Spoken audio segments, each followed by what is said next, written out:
Peace, family. Hope everybody is well. Man, I wasn't gonna do a video today, but I was inspired to do so. So I'm gonna make a short video. It's about the Kwame Brown situation, which I wasn't even gonna do a video on that because there's so much going on with that. If you haven't been keeping up with that situation, I mean, I'm gonna just give you the bare bones. Kwame Brown, former NBA player, #1 draft pick in the early 2000s. Butt of the joke as far as him being a disappointment. Two of his teammates were on the one of his former teammates and another player were on a podcast, and they made a joke about him. He took offense to it, and I guess after 20-some years, he just finally got fed up with people talking bad about him. One of his biggest detractors was Stephen A. Smith. So basically, Kwame Brown has been going on these live streams for the last 2 weeks, airing them guys out.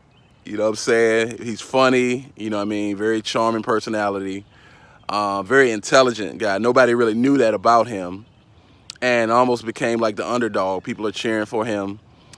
And, but, you know, Dr. Boyce Watkins and Charlamagne the God and Jamel Hill and all of these people who have said things about him, everybody who he has criticized what he's doing, he's done live streams and, you know, clap back at them, so to speak. But that's not the reason why I'm doing this video. It's the whole thing is just really interesting, looking at the overall scope of what's going on. What I'm seeing is he's doing like ridiculous numbers on YouTube, you know, live streams and stuff like that. And so I'm observing and watching when somebody has attention like that, you know, it's just human nature, right? Like, we all want to be recognized. But what I'm seeing is so many people trying to insert themselves into his situation. You know, agree, disagree.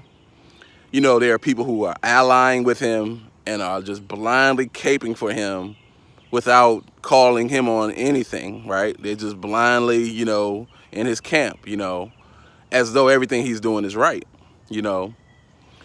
Then there are people who are straight up against him, you know what I'm saying, and dissing him, you know what I'm saying, which is, you know, that's par for the course, right? And then there are people who are like on the outskirts trying to insert themselves in the name of trying to help him. I saw Dr. Boyce Watkins. He did a video, which, you know, we don't know anybody's motives or whatever, but it was just kind of like Kwame took it like he was trying to assert himself in the situation and make things bad for him. So I don't even know if I should have said his name or whatever. But anyway, that's not the point. But the point is, what I'm seeing in human nature, man, is just like people love attention.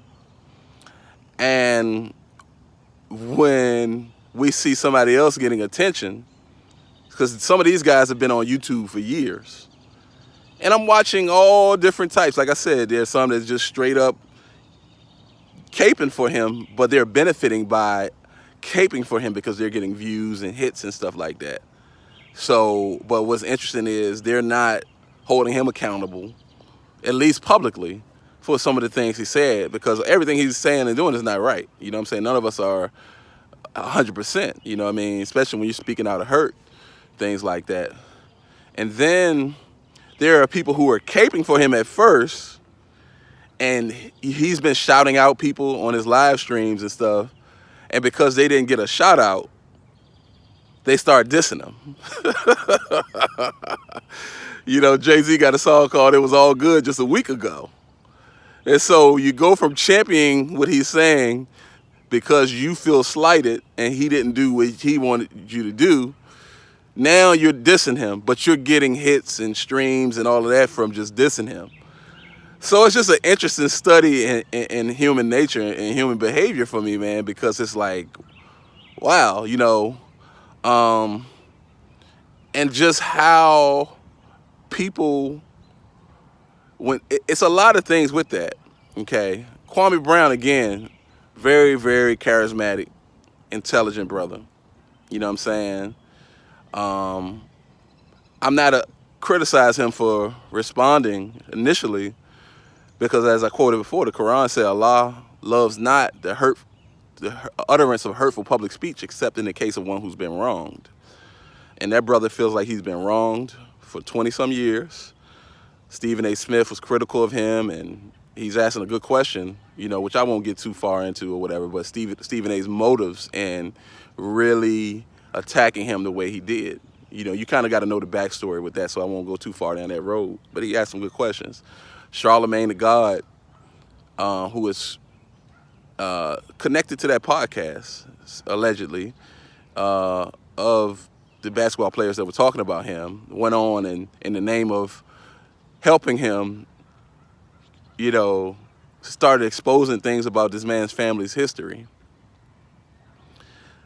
You know, and then people just instantly, when he went on the attack, they started attacking him. And it's just interesting just watching this whole thing play out. But what I see is people love to take sides, man, and most of us are not just. We're not capable of being just in a situation, right? Because we're either Team Kwame or Team, you know, Stephen A. Smith or Captain Jack or whatever, right? But not just with that, but with anything, right? So people are easily polarized, right? So I'm Republican, I'm Democrat, I'm Libertarian. You know, we love labels. And in these labels, we associate as though they're 100% correct. You know, I'm Muslim. No, I'm Christian. You know what I'm saying? No, I'm a Hebrew Israelite. You know, and don't get me wrong, we're social creatures, but we associate our group and elevate our group as though, you know, it's like football and basketball. You know, my team is the best team. You know, but the job of a judge is to look at the facts.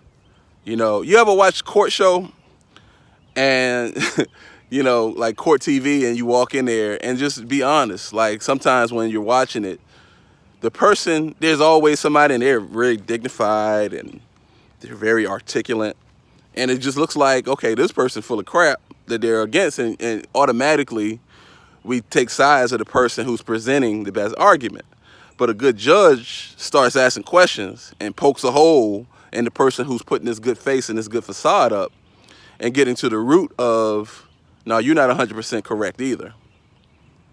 Well, most of us are not trained and skilled in that. So we take on an absolute approach to things. So if we like this person and this person has beef with that person, then I'm going to ride with this person 100%. You understand what I'm saying? And not call and hold this person accountable. So we take sides, we take positions without getting to the root of those things. I didn't really want to say this, but I will say it. You know, I think Kwame Brown had a right to feel the way he feels, but I also think he's not 100% correct on his end either. You know, Steven Jackson did apologize. He might not have liked the way he apologized, and he might not even agree with the way he apologized. But to continue to air out after a person is trying to make peace, you know, you got to stand on that too. You know what I'm saying? We have to be just, you know, but the public loves drama. You know what I'm saying? I mean, we all love drama, right? That's what movies are and sports are and everything. We love to watch human conflict. You know, it's interesting. I love to watch human behavior. You know what I'm saying? I love shows like Breaking Bad and Better Call Saul and things like that show the psychology, the way people think. You understand? So that's something that we're drawn to that. You know, people are drawn to fights, you know. But that's why a person can't really feed into the public, because the public will egg you on. You know, the public will egg you on, but very few people will tell you the truth, especially when they like you. You know, people want to earn favor with you. So be careful. Just because we in the public and we got people cheering for us, it don't mean that we right. You know, whether you're a Christian or not, in the story in the Bible, when Jesus rode into Jerusalem, everybody was cheering for him.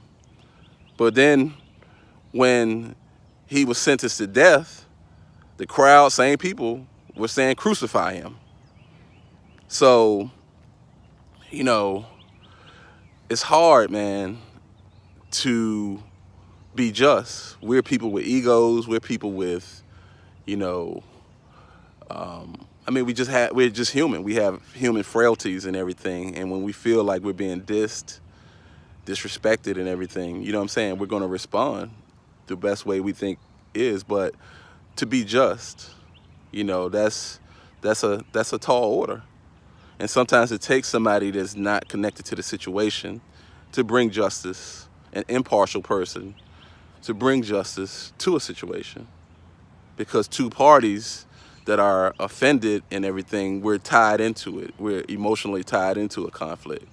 So oftentimes, those of us who are parents, you know, we have to resolve conflict between siblings and to administer justice between those two, you know.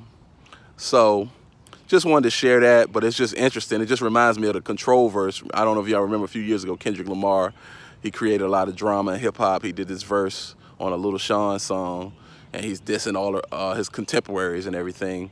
And it created such a spark that people who didn't even have anything to do with it started inserting themselves into the situation. So, you know, it's just interesting. So anyway, I'm going to my conference, y'all. I hope y'all have a good day, and y'all take care. Peace.